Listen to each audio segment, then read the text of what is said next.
If you don't mind, I want to play this video that Madonna Thunderhawk and the Uchi group that you're working with.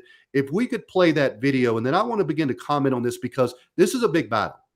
If ICWA is overturned, we got to fight to get new legislation passed to fight for our tribal sovereignty in our life and our way of life.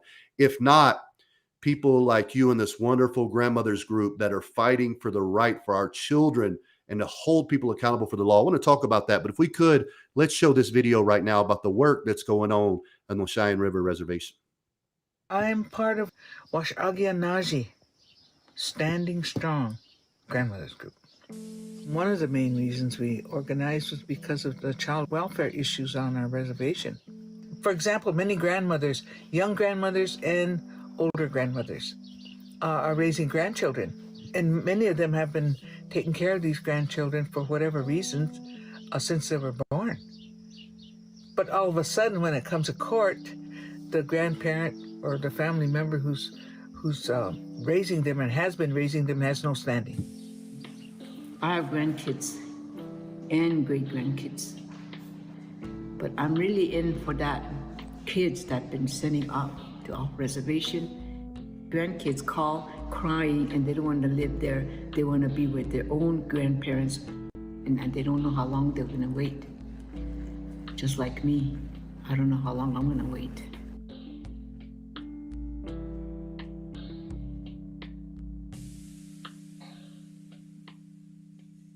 We're having reservation-wide hearings.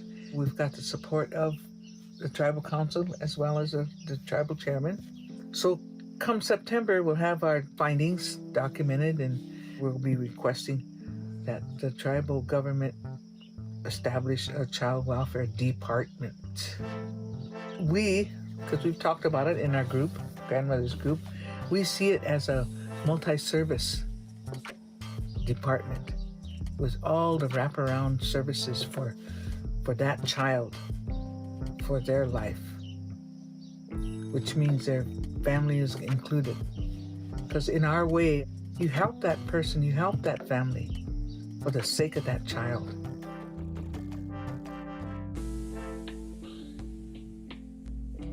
We can do something about it if they get a lawyer and a department of our own. It's community, and when it's community-based, you just stay with it, and work on it, because it's who we are. It's save our children, save our families.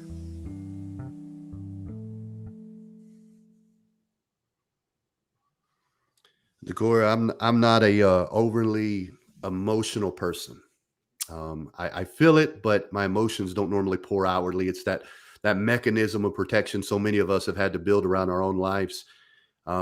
I've experienced personally. I'm a victim of ICWA not being properly instituted and taken care of, and the struggle that had for me to get back and find my place of who I was, and to connect in a way that I could never repay my nation for helping me to go to.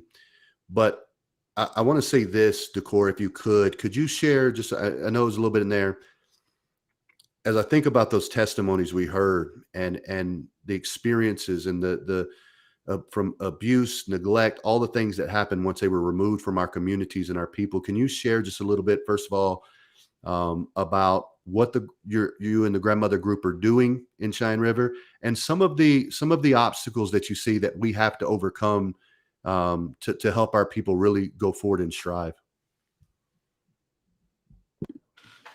Yeah, thank you, Shaun. Hello again, everyone. So most of my organizing work has been happening on Cheyenne River Reservation in conjunction with the grandmothers group. And right now we're trying to encourage the tribe to create and develop their own tribally controlled and operated child welfare department.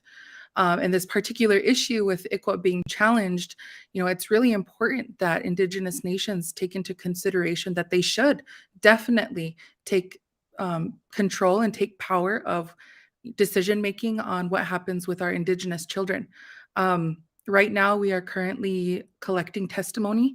We are setting up in different communities and different districts on the Cheyenne River Reservation.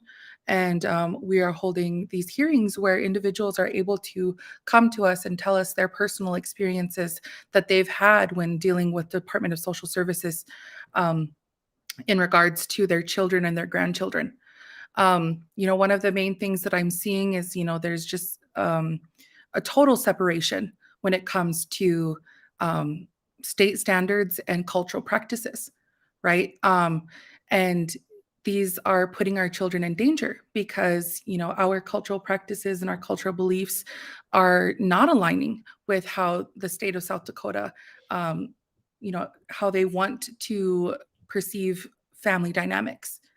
And so that was like a main thing for us, was coming across this and that cultural separation and misunderstanding, just total dislocation. And another thing that we were experiencing were stories of children having that experience as well, being placed with non-Indigenous families off the reservation, off tribal lands. They weren't feeling seen, they weren't feeling heard, they were experiencing different types of abuse. And, there were situations where there were individuals who were crying out to their family because of these situations.